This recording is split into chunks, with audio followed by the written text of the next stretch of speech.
Сега правя това видео относно кабели за диагностика на Texa диагностика и Delphi диагностика относно тази букса, която е за старите Мерцедеси около 2000-2002 година, която е. Тя е 14-пиновата, който прави диагностики и знае за какво става въпрос. Трябва от 16 пина да премине на 14 пина. Така, тази е на Texa, това е на Delphi.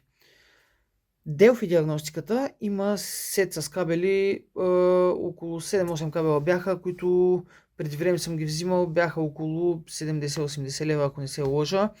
В момента този, който е за Mercedes, струва някъде около 13 евро. Това е за Delphi-то.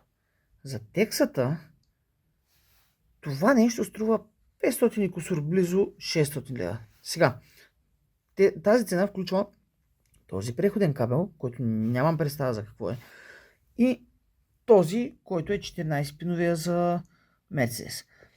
Идва с още един, който е за Iveco, тук се разглабя и се слага другия, който е за Iveco.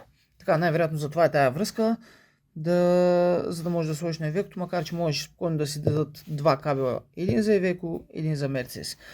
Сега, цената е адски голяма. Не искам, трябваше да го купя, понеже ми трябваше. Това, което направих, е да замеря на тази 16-пинова букса всеки пин къде излиза тук. Така, направил съм една схема.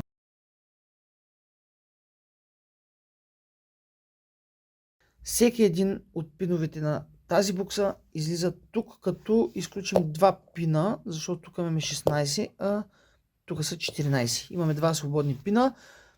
Имахме един от тези, който идваше на две места и два други, които идват на едно място. Тук те точно се препокриват, така че имаме 14 заети тук с 14 тук. Два свободни. Можете спокойно да си вземете един кабел, който струва 13 евро и да пренаредите пиновете. Сега, разбира се, е малко игра. Тук освободихме буксата, в смисъл разгубихме буксата, за да можем да видим. Реално имаме един пин, който на 14 пиновия, който е свободен. Не идва кабел, така е направен Delphi-то явно. Такава необходимост има, нали, от такива кабели.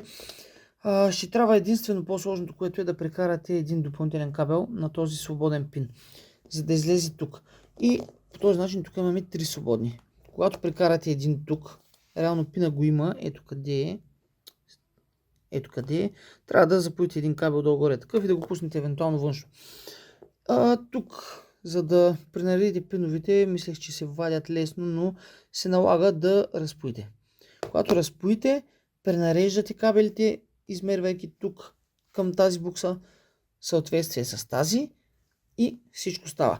Реално погледнато, тези кабели нямат нужда от някакво допълнително захранване, външно захранване, просто пренаредени пинове. Така че много неоправдани 500 кусур лева за тези кабели. За мен това си е живообережийска работа. Ако ви се занимава малко занимавка си е, но става това нещо. Пренареждате пиновете, сглабяте наново всичко по курите, по буксата и този кабел трябва да тръгне на Texa диагностика.